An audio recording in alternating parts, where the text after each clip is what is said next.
अस्सलाम वालेकुम। आज हम क्लास 9 के अंदर प्रेजेंटेशन लेंगे। जो हमने पढ़ा है इसके हवाले से प्रेजेंटेशन होगी। हमारी चैप्टर नंबर 2 है हमारा एटॉमिक स्ट्रक्चर। उसमें जो टॉपिक्स हमने पढ़े हैं, जो हमने पढ़ाए हैं बच्चों को, आज बच्चे उसकी प्रेजेंटेशन देंगे।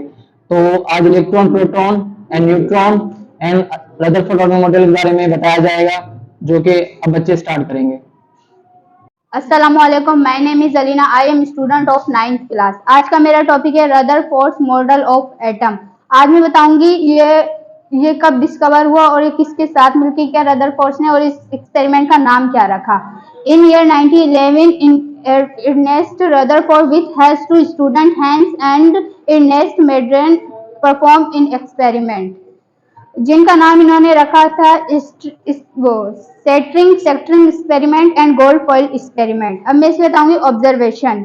इसकी फर्स्ट पॉइंट है most of the alpha particle pass through the gold foil and deflect, यानी कि इसमें से मोस्ट अल्फा पार्टिकल इस गोल्ड फॉइल से पास हो गए, बिना किसी डिफ्लेक्शन के बिल्कुल स्ट्रेट लाइन में पास हो गए। और इसकी जो सेकंड पॉइंट है वो है a small pictures of the alpha particles was deflected by small angles, यानी कि जो अल्फा पार्टिकल्स थे जब वो गोल्ड फॉइल से टकराए तो उसके छोटे हिस्से या छोटे जर्रात छोटे मोटे एंगल्स में डिफ्लेक्ट हो गए। और इसकी तीसरी पॉइंट है आ very few particles 1 in 80,000 retraced their path, यानी कि इसमें से बहुत कम अल्फा पार्टिकल थे जो 80,000 में से अपना रास्ता चेंज कर लिया।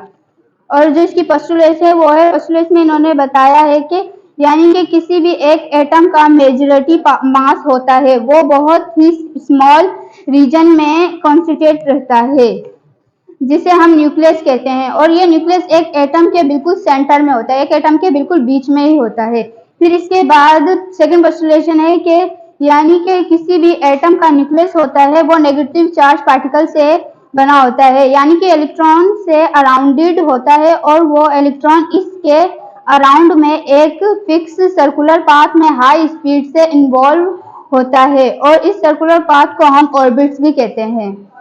फिर थर्ड पोस्टुलेट है, यानी कि इस एटम के पास कोई भी एक प्रोटॉन पॉजिटिव नेट चार्ज नहीं होता, क्योंकि इसके अंदर इलेक्ट्रॉन होते हैं वो नेगेटिवली चार्ज पार्टिकल होते हैं।